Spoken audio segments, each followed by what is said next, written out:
Canberra Chess Club Championship 2022, Round 4, Riding the Crest of a Wave. I feel this was the best official game of chess I've played up till this point in my career. I played against the highest rated player in our club, who, by the statistics, is in the top 200 in terms of active FIDE rated players in Australia. And as you'll see, I managed to secure a very clean victory. I played as white, e4 as usual, and he played a Sicilian with a quick g6. And after d4, c takes d4, knight takes d4, bishop g7. I had some preparation in this line, extremely superficial, but I did know that c4, establishing a Maralzi bind on the d5 square, was a way to play that was both theoretically sound and amenable to my personal style. After knight c6 and bishop e3, my theoretical knowledge ended, and as of knight f6, I was working on the fly. It took some time for me to land on knight c3 as my preferred way to defend the e4 pawn. After castles, I thought a while about launching a kingside attack with h4, but I didn't like that after h5 I had no way to proceed. I thought of h3 and f3, but h3 was passive and f3 opened up my kingside. So after a while I played bishop e2, not too ambitious, but preparing to castle and allowing my queen to continue participating in the defense of the knight on d4, should that become necessary.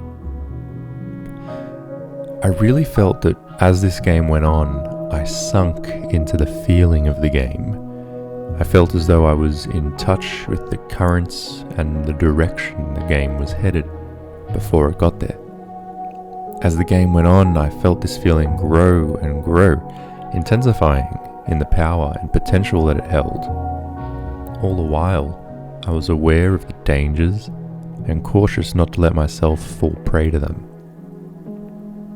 After d6, again I thought about launching that kingside attack, but tempting as it was, I realized there was nothing there, and castled, playing patiently and going with the tide that I could, at this point, only begin to sense. On bishop d7, I played h3 because I wanted to prepare queen d2, but was afraid that if I played queen d2 right away, he would have knight g4, and I may have to part ways with one of my bishops. h3 covered the g4 square, and therefore allowed me to play queen d2 in the future. He initiated a trade of knights. After the game, he told me that trades, he thought, would benefit him, since he was more cramped than me. And in principle, trades favour the more cramped side. I can't argue with that. But I suppose in this case, the extent to which it favoured him was not significant. On bishop c6, I thought a long time about sacrificing the pawn on e4, because I thought I saw some variation in which, after some trades on e4, I could insert an intermediate capture of his bishop on g7, and after he recaptured with his king, I'd have queen d4 check, forking whatever piece was on e4 at that time. But I realized this was spurious because if the piece on e4 at that time was his knight, then the knight could retreat to f6, saving itself and repelling the check. So once again, sensing the undercurrents in the game and working with them, not against them, I decided for the far less sexy, but I think more solid, bishop d3. And I liked that this would also mean I could play rook e1 to provide further support to the pawn. I was also careful that knight takes e4, with a discovery against my bishop on d4, was still safe for me because I could respond with bishop takes e4, just not knight takes e4. b6 was the first move of his that I didn't really see the point of. I didn't think a5 was any kind of big threat, so I just basically ignored it and looked for a constructive way to play of my own. What I came up with was queen d2, the move imagined earlier. I liked it here especially because whether he wanted to play bishop h6 or not, he now no longer could. Also, it meant my rooks were connected. Again, I was careful that my d4 bishop was still going to be safe. On rook c8, I felt the power in the wave that was this game begin to grow. The degree of complexity and tactics surrounding the central pawns was intensifying. I now had to be careful that the knight takes e4 discovery may once again work, because now, even if I do take back correctly with my bishop, he can then take on a6 with his bishop, and after I recapture with the knight, he could capture c4 with his rook. Therefore, after some thought about rook f to e1, I decided it was more natural to play rook a to c1. Here he went knight d7, and again I wasn't that impressed. In fact, my immediate reaction was happiness at the ability to trade the d4 bishop that I had until now been at some pains to make sure I was always protecting. For his g7 bishop, which was at least as good as my bishop, and ultimately an important defender of his king. With this trade, though it made him happy because in some respects it freed up his cramped position, I also made myself happier because the swell within the wave that I was feeling became more manageable to me. Some certain extent of complexity was reduced, and I could play f4, which once again seemed like a move that fits my style of play. I'm opening lines of attack gradually towards his king. On knight c5, I played my intended bishop b1, but not before giving a lot of thought to f5. I just could not justify f5 quite yet. I figured out that after f5, knight takes d3, queen takes d3, black is really doing fine. And maybe this extent of trades would actually start to have significant benefit for black. So yes, I played bishop b1, parking the bishop away, intending it to come back out in some brighter future. He then played f6. And here I justified f5 on the basis that it would take away the e6 square from his knight, and therefore strengthen b4, if I end up deciding to play it at some stage. So here I let myself go and began to ride the downhill wave, f5.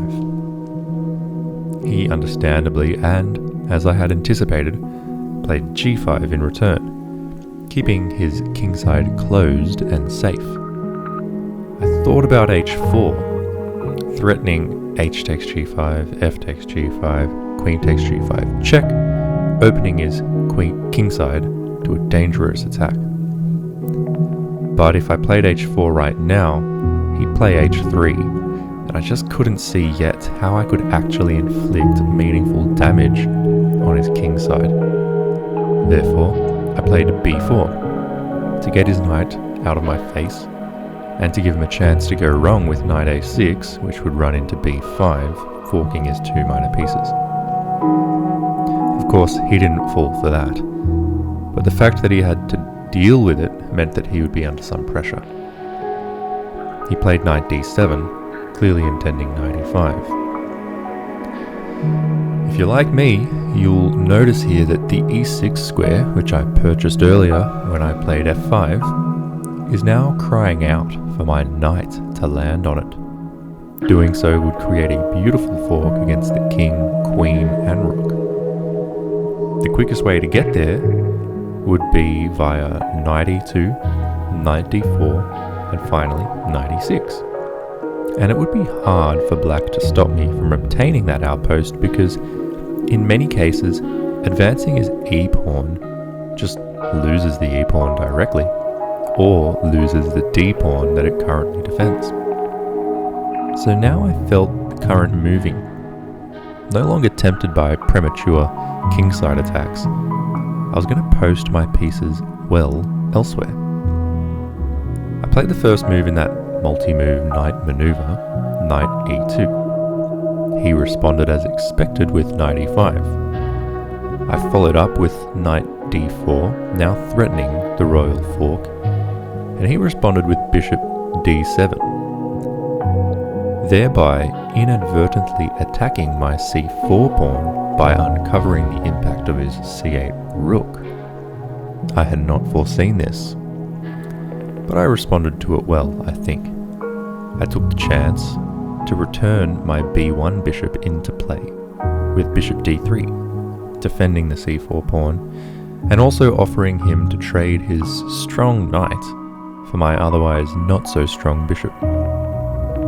He did not make this trade. Instead, he played rook h8, clearly intending to advance his h7 pawn.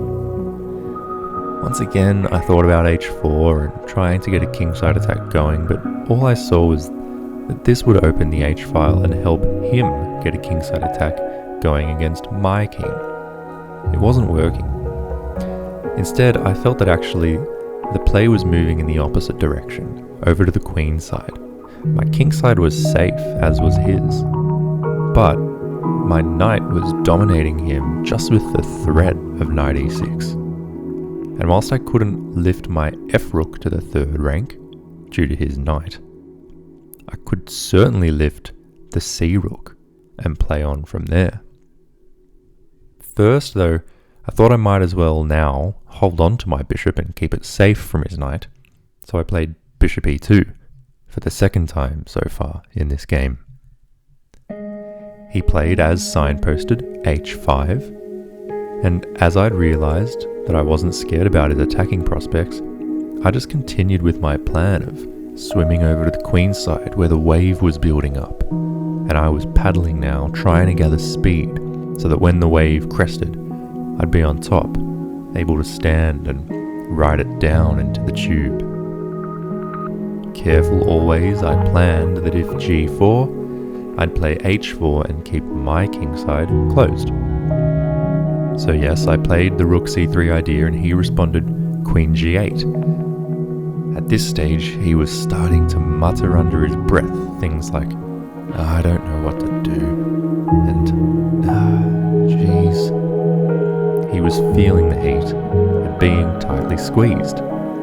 If he had not played this, I was considering a4 because I noticed that the pawn would be immune to capture due to the knight fork idea again.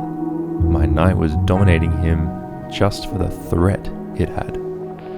But as played, I responded to queen g8 with rook fc1, doubling on the c-file, and formally taking the fight to the queen side, now that I felt the king side was officially a wasteland of attacking ideas for either side.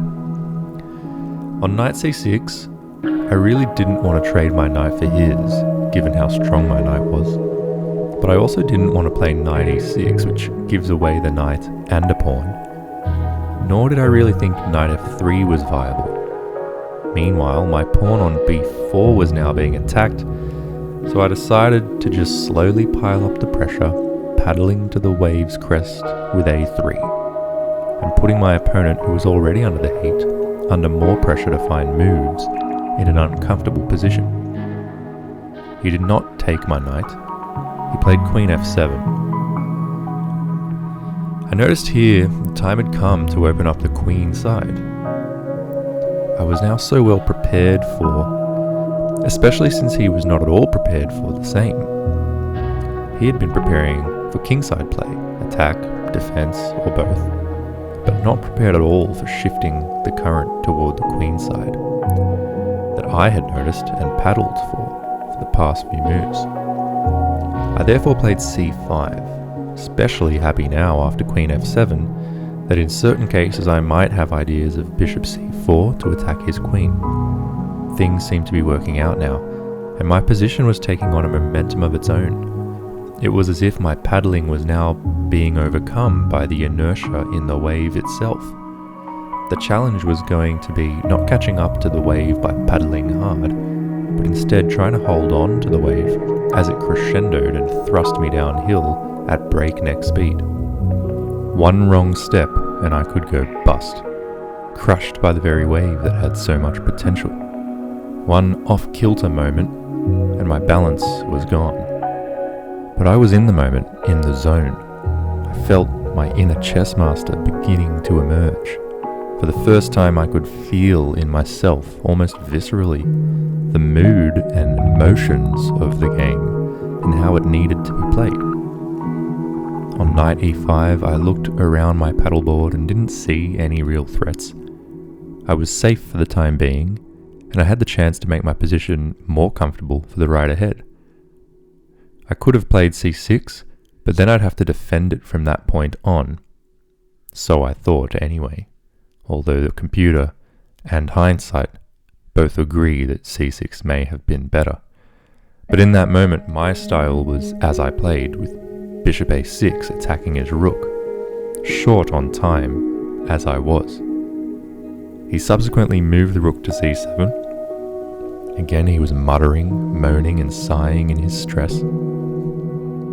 I thought of bishop b5 with the idea that after bishop takes b5, I could play knight e6, that ever-present threat, and thereafter capture his rook with tempo on his bishop.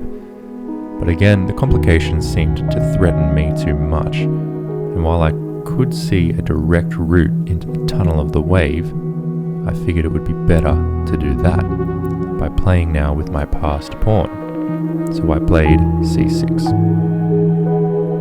To prevent my knight e6 idea, he had to keep his bishop on the c8 to e6 diagonal. Therefore he played bishop c8, and I captured it, knowing that regardless of his recapture, I'd then be able to plant my knight on e4 with check and establish it there for the long term, him being no longer to capture it with his bishop. To my surprise, but in hindsight, given the constant pressure he'd been under for the past 90 minutes, I had been taking my sweet time to think throughout this game. Maybe it's not so shocking that he did buckle and break. He played rook h takes c8, thereby allowing knight e6 check with a fork against the rook, which I played immediately. Once again, his stress levels were audible, and now even audio-visual. He played king h6, dealing with the checked king. Immediately I noticed that taking his rook would be a big mistake. Sure, I would win the exchange, a rook for a knight, but in the ensuing play, it would be very hard for me to break down his position bit by bit, and he would have good chances at securing a draw. Instead, I noticed that on king h6, he had walked his king into a pin. Specifically, the g5 pawn was pinned, and I decided I should now switch back to the king side. Finally, h4 was played, as it should be. My threat is to capture g5 with check, and after he recaptures with his pawn, I would swoop in with my queen, check his king, open his king side, all very much like the previously long ago imagined ideas of attacking, but that now I would also be able to pull my rook across from the c file to the h file, and here at last were the beginnings of real checkmating attacks. The wave I paddled for, that had since begun to take me under its own steam, was now in full flight. I'd seen the tunnel start to break and made a run for it, and now it was starting to break over my head. I only had to keep my cool from here on in, and I would come out the tube with a great wave in the pocket. But as I entered the cave of the wave, I felt for a moment that I might slip. He could play rook takes c6, and then even if I go for my h takes g5 check, f takes g5, queen takes g5 check idea, he'd play king h7, and I'd be down a pawn. I might not have enough pieces to finish the attack. After king h7, I'd have to swing the rook across to the h file immediately, allowing him to take my c1 rook for free with check, then move my king to h2, and threaten rook takes h5 check. But I believe there he would have knight g4 check, and my king can't move around because then his rooks continue to harass me and I would be losing. But then miraculously, I could also take that knight with my queen, his h5 pawn being pinned. He would have no further recourse to any further checks, and I think the rook takes h5 check idea cannot be stopped. I realize now I'm in the belly of the beast, with this complex variation turning out in my favor, whether he calculated or not. He opted for the more simple queen g8 to defend the g5 pawn. Once again, rather than take his rook, I decided to increase the pressure gradually, slowly, soundly, safely. I didn't want to wipe out now. I couldn't see a knockout blow with h5 check at this point, now that his queen was defending. So I decided to prevent any of the aforementioned complications associated with rook takes c6. I did so by b5, defending my passed pawn and ensuring that his c7 rook remained useless, all the while asking him, under as much stress as he was, to find a good move in this now exceptionally uncomfortable position. He thought for quite some time, distressed, as I've mentioned. I thought, whilst he was thinking, that my next move would be rook to g3, adding more pressure to the g5 square, and that his best response would be knight g4, intercepting the line of attack of my rook. I was using his time to think of what I would do next, how I could keep on poking and prodding, how I could stay afloat atop this wave, inside its tube, rocking and rolling. But then, before I had a chance to come to any conclusions, he played king h7. I should mention that at this stage he still had over 1 hour left on his clock, and I had just over 6 minutes. So I was in focus mode and I needed to be. But after king h7 I knew I would be okay. Not letting myself fall asleep now, I again looked around for any traps or tricks, but I couldn't see any. I only saw the way forward, a light now at the end of the tunnel. With his king no longer protecting h5, it was no longer necessary for me to play rook g3.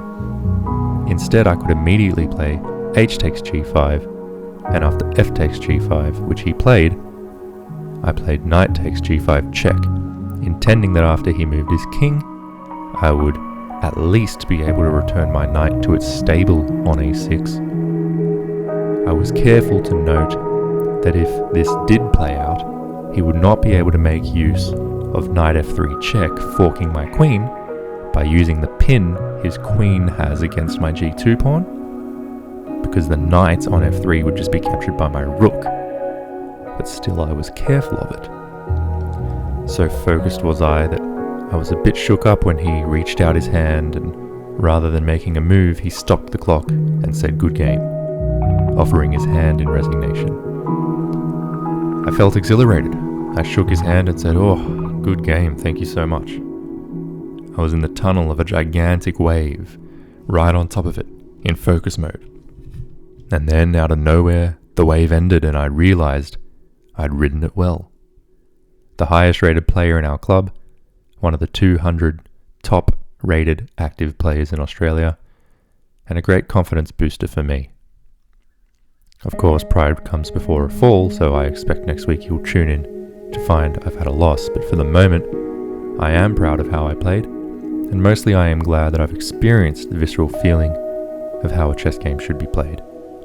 It's like the feeling of a sweet spot strike of the ball, straight from the bat or the club. It bounces off with such an ease and clarity that it just flows right through your bones.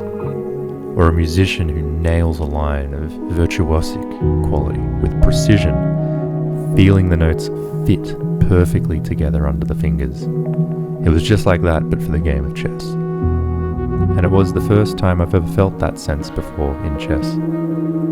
Here is to many more of them. I have a lot of work to do before I can claim to be good at chess, but for now, this was a good game, from my perspective, at this stage in my career.